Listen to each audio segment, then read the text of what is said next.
Namo tassa bhagavato arahato samma sambuddhassa.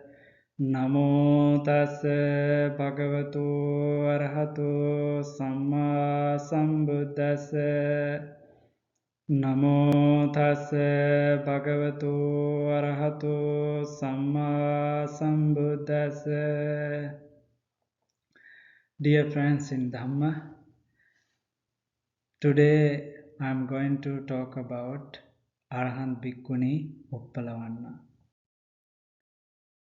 This is an artwork of Arahant Uppalavanna. She was the second chief female disciple of the Gautama Buddha, and also she was the foremost in psychic power among the nuns, among the Bhikkhunis. This is her birthplace, Sravasti, and she was born in the city of Sravasti, situated in the kingdom of Kosala in India. So you can see the picture of that ancient city is ruined now. And these are her parents, her father and mother. And she was born in one of the wealthy families in the city of Savasti.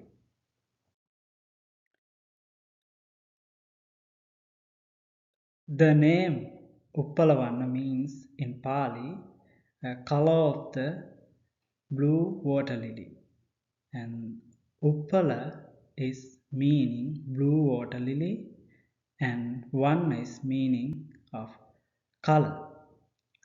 She grew up to be an extremely beautiful young lady, and when she was at the right age for marriage, her father wanted to find a good person to marry, and the family received a lot of proposals from all over the India. So they were like kings, merchants, and very wealthy and powerful men from all over the country. Finally, her dad thought that it was a dilemma as to whom he should choose as his daughter's marital partner, as he was afraid that whomsoever she choose, it will lead to conflict and backlash from the other proposers. So her father decided another plan. He wanted to ask her daughter, did she like to be a nun? When the father asked Uppalavanna whether she would like to go forth and become a nun in the Buddha's dispensation, she agreed readily because her perfection was very powerful during 100 of birth. So this was her final birth. She wanted to exactly be a nun and eradicate all defilement. It was very welcome proposal for her. So her father took her the nuns monastery in Savatthi, and Uppalavanna was ordained there as a nun Bhikkhuni. On the 15th day of her Bhikkhunihood, she was preparing the Uposatha room, like the nuns who gathered to do Uposatha and perfection, like they are expected to assemble twice a month. The nuns and monks who are expected to assemble twice a month to recite the disciplinary rules is called in Pali Patimokka, and to correct any breaches of the rules through compassion and correcting measures. And there was a lamp, and she concentrated her mind on the flame of the burning lamp. Is called element of fire, the Tejo kasina. This is one of the 40 meditation objects that are suitable for concentration meditation, like tranquilizing meditation, samatha. She continued with meditation until all her mental defilements were eradicated, and she converted it inside, and she was able to eradicate all defilement and attain to enlightenment and get arahantship. Bhikkhuni Uppalavanna. And also she got for discrimination. The Atta Dhamma Nirutti Patibana. Atta means the analytical knowledge of the with regard to the sense, and Dhamma means analytical knowledge of the law, the knowledge with regard to the law. And so third one is Nirutti, the knowledge of the language with regard. Fourth one is the knowledge about the former three kind of knowledge. So Atta Nirutti Patibana, the four discriminations. So she got her arahantship with these four discrimination. So one occasion she wanted to get permission from the Buddha to show her psychic power as Arahant Maha Moggallana. So Buddha didn't allow her to show her psychic power because it's prohibited to show his disciples, but Buddha could do it. So after this incident, Buddha wanted to appoint her as the foremost in psychic power among the nuns, among the Bhikkhunis, as I mentioned, like her counterpart, Arahant Maha Moggallana. This is the place where the Buddha did his psychic power is called Yama Mahapelahara, the twin miracles. This place called Gandhabbaruka Mula, today is called at that time, and now is called Orajahar Savasti. It's also her birthplace.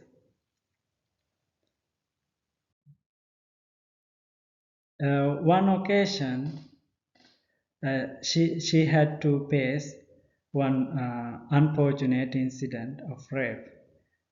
She was dwelling in the dark forest. It's called Andavana near Savasti. It was deep forest. One of her cousin, his name was Nanda. He was attracted her while she was as a layperson. So he came to see her while she was in the Andavana. And at that moment, she was away from the monastery to alms round, and after she returned to her room, her kuti, she didn't know that her cousin Nanda was hiding under the bed. So he attacked her sexually and raped her. Is recorded in Vinaya Pitaka and Dhammapada commentary. So this is a picture of that Nanda, evil Nanda, who raped Uppalavanna Arahant Bhikkhuni. After he did this bad karma, on his way out, he was swallowed by the earth and taken to the lowest world of suffering, is called Avici Niraya, to suffer the consequences of his immoral act on Arahant Bhikkhuni Uppalavanna. It said that she couldn't avoid this unfortunate situation because of her past bad karma, unwholesome action. So this is another picture of that Nanda in a Buddhist monastery shrine room, that how he is swallowed by the earth. This sculpture show how Uppalavanna's evil cousin Nanda was swallowed by the earth, taken to the lowest world, suffering Avicii Niraya. And this is that monastery, that WAURUKANNALA royal temple in DIKWELLA, MATARA. This temple is situated at DIKWELLA, MATARA in southern province Sri Lanka. After this incident, Buddha delivered this Dhammapada verse. Madhua manyati balo yava papang na pacchati yadacha pacchati papang balo dukkang nigacchati. As long as the evil deeds does not bear fruit, the fool thinks it is sweet like honey, but when his evil deed does bear fruit, the fool suffers for it. Dhammapada verse 69.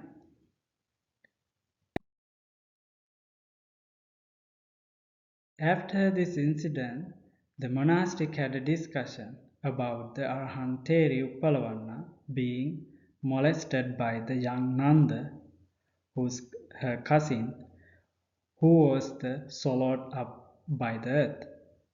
They asked the Buddha whether Arahants do not enjoy sensual pleasures, as they have the same physical makeup as any other people. Then Buddha emphatically rejected that possibility, as an Arahant has completely eradicated lust and desire, passion for any sensual pleasures.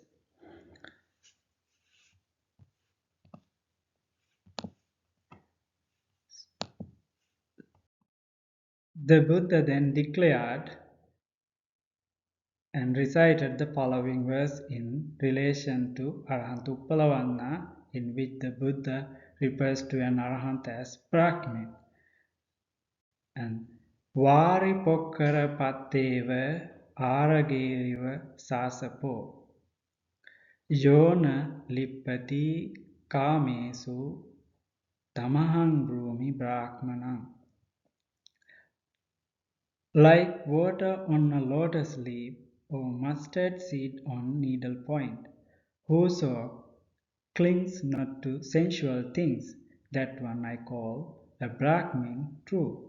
Dhammapada verse 401. So, another unfortunate incident that Arahant Bhikkhuni Uppalavanna had to face while she was in Savatthi. This is one of the picture of RAJGIR, Rajagaha at that time, in the city of Rajgaha. Today how it look. So Buddha was dwelling in Veluvanna monastery in Rajgir, and she was in Savatthi.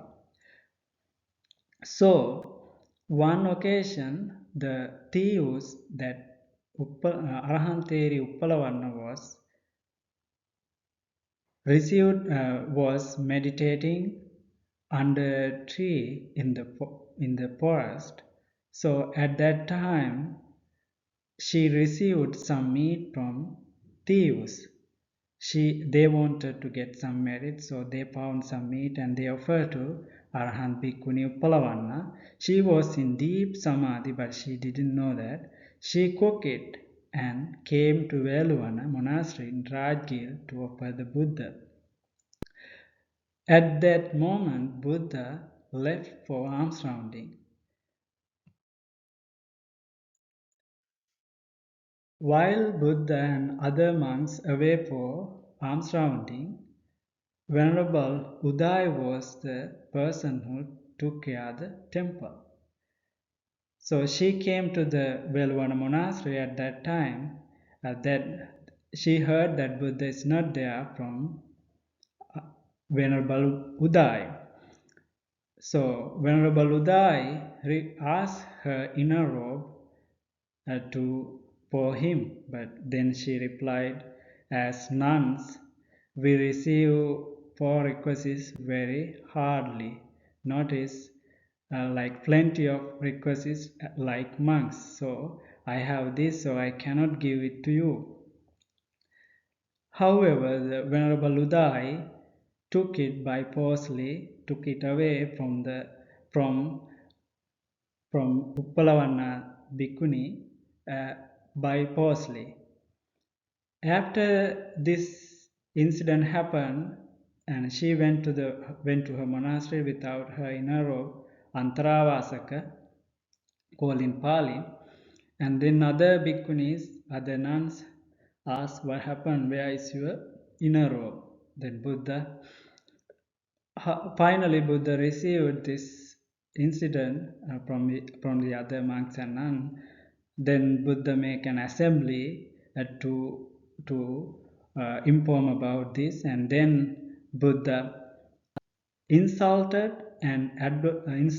to that Venerable Uday among the monks, and advised not to accept any robe or cloth from the hand of unrelated nuns.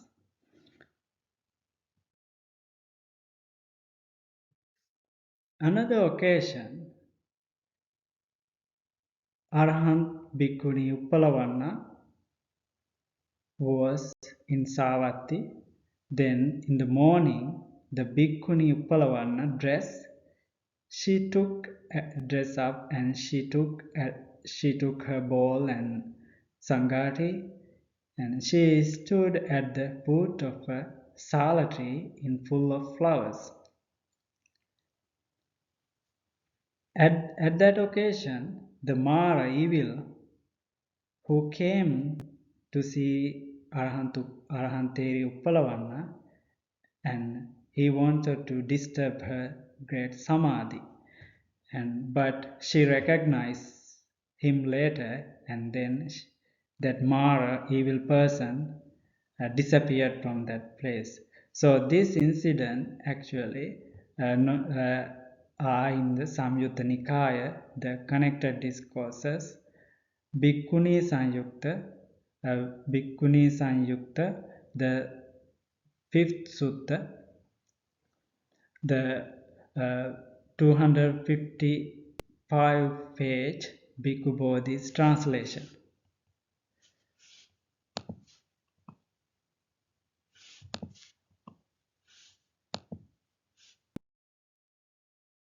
So these are the sources you to learn more about Arahant Bhikkhuni Uppalavanna. Kuddaka Nikaya. It's translated into as collection of little texts. Theri Apadana, Legend of Buddhist Saint.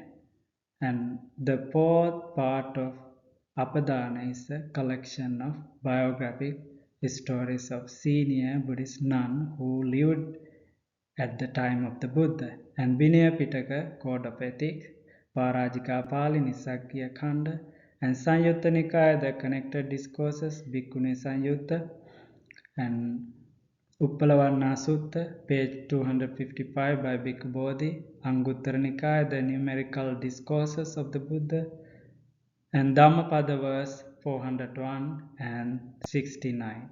These are the sources you can follow up to learn more about Arahant Bhikkhuni Uppalavanna. Buddha in Anguttara Nikaya, Buddha mentioned that Arahant Teri Bhikkhuni Khema and Arahant Bhikkhuni Uppalavanna are the role model of Bhikkhunis. So every Bhikkhunis and lay people can follow her and attain higher blessing. So in that particular sutta, in Anguttara Nikaya 131st sutta, Buddha mentioned bhikkhus, a bhikkhuni endowed with faith, rightly aspiring, should aspire thus: may I become like the bhikkhunis, Khema and Uppalavanna. This is the standard and criterion for my bhikkhuni disciples. That is the bhikkhuni Khema and Uppalavanna. This is the sutta number 131st in Anguttara Nikaya. So dear friends, I conclude my talk about Arahanteri Uppalavanna, the chief second female disciple of the Buddha, and she was the foremost in psychic power.